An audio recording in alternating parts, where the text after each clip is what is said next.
Spot सू, अरे तब बढ़िया बा। अरे दूसर पैर के का करबे? अरे बाप रे। अरे ए दांत दिखाओ। ए राम, सोना के दांत, सोना के दांत। हाथ में हाथ बा, भाग में आइल सोना के दांत बा।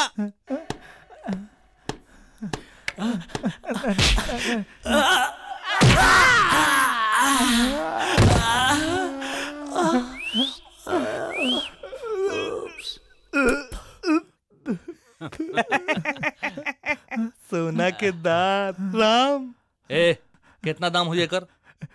4 नहीं 2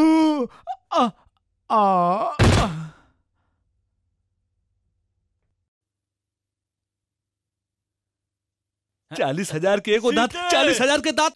सीते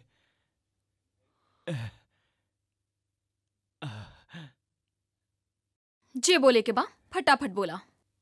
ओह, सच में सीता हो? सीते, तुम्हारा दिल में कुछ होता? होता तो कहा ना। रात में। रात के कहा?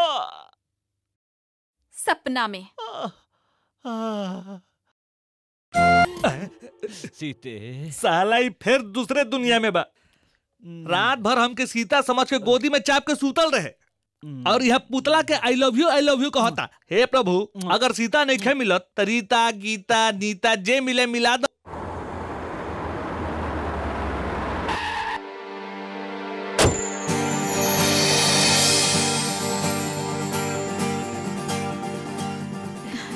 नमस्ते मम्मी। भाग्यवती रहा।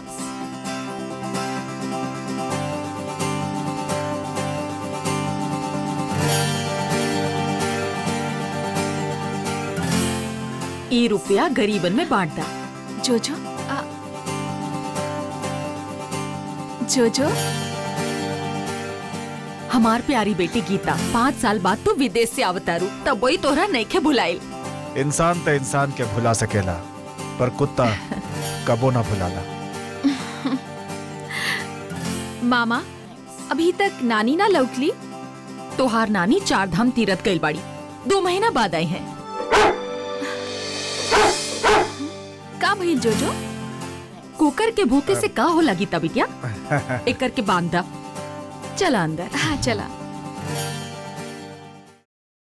बेटी तू तो अचानक आ गईलू, अब आइल बाड़ू ता कम से कम 1 साल तक तो रुकबू ना।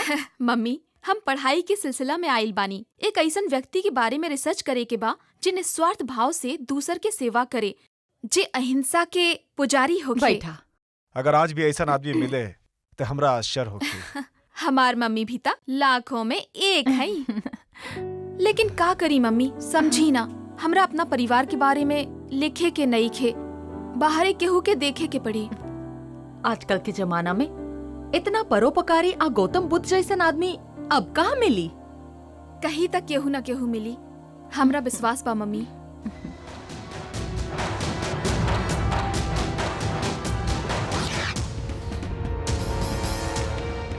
साहब, राउरे शहर में स्वागत बा साहब। हमार मतलब है पुलिस चौकी में साहब।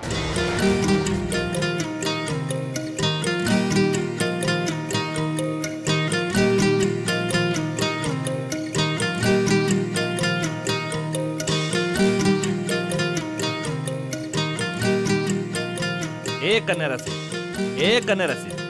अरे एक कन्या राशि। ये लड़की के कब से नहीं हारा तरह? अरे कहाँ सोचा तरह? अरे हमारे भाई के खोज देना यार। तोर भाई? हाँ हमार भाई, हमार जुड़वा भाई कन्हैया। हमनी के लइकाई में बाढ़ क्षेत्र के मेला में बिछड़ गनी जा। का जाने वो कहाँ हुई। साहब चौकी में राउर पहला दिन, आज राउर पहला काम साहब। कन्या कौन भी आई? बाला ही बाला, मधुबाला, मधुशाला में काम करेली साहब। तो और मतलब डांस बार वाली? हाँ साहब। ओ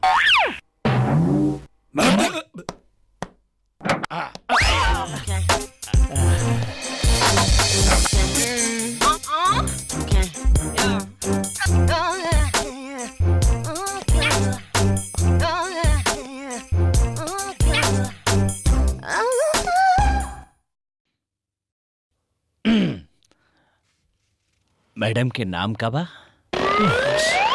अपराधी के भी मैडम। गंगा।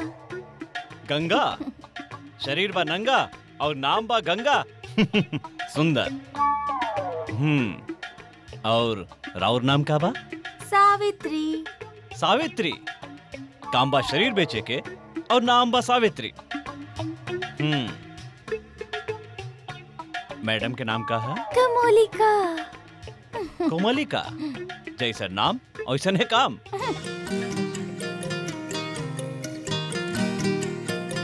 सीते, सीते, हमार तो हर मिलन कब हुई?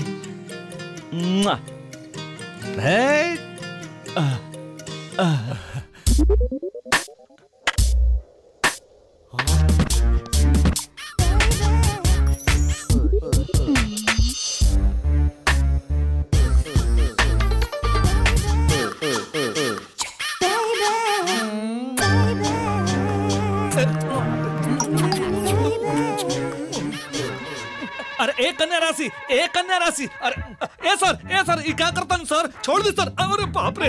ए सर छोड़ी ना। छोड़ दी सर, छोड़ दी। एक कन्या राशि छोड़। ए हट। ये क्या हो रहा है? हमरा का मालूम सर, एकरे से वो पूछी। हाँ? माफ कर दा। कबो कबो हमरा का होला हमरो खुद न बुझाला। हमरा देख के सब क्या ऐसा नहीं होला। यहाँ से अच्छा हमरा मस्त रेस्टोरेंट में आवा ना, वहाँ सब व्यवस्था बा।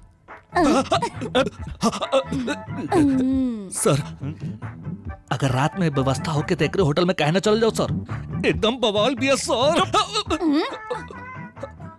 नमस्कार मालकिन।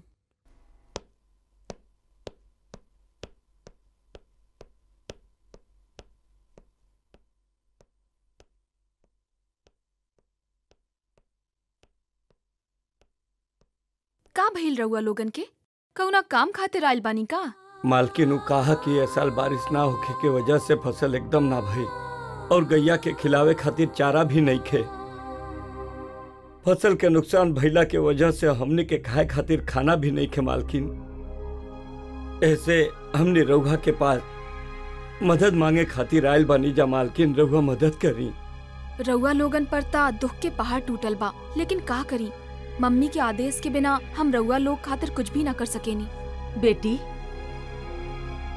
तू अभी तक हमरा के सौतेली माई समझिलू का बेटी? मम्मी रउआ ये कैसन बात करत आनी? तू बातें ऐसन करत आरू। दूसर के भलाई के काम में, दूसरा के दुख में साथ देवे खातिर हम तोरा के काहे मना करब? मम्मी ए साल तू लोगन के चिंता करे के जरूरत नहीं खे।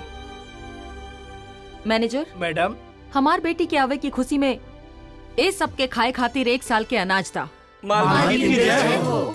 अब रउआ लोग के भूखे ना रहे के पड़ी, साल भर तू लोग के अनाज मिलत रही। अब तू लोग खुश होके जा। गीता मालकिन के जय हो। धनमाया मालकिन के जय हो। गीता मालकिन के जय हो। धनमाया मालकिन के जय हो। मम्मी रउआ आज बहुत बढ़िया काम कईनी। बेटी तोहार खुशी में हमार खुशी। हम हमेशा तोहरा हसत देखे के चाहतानी। मम्मी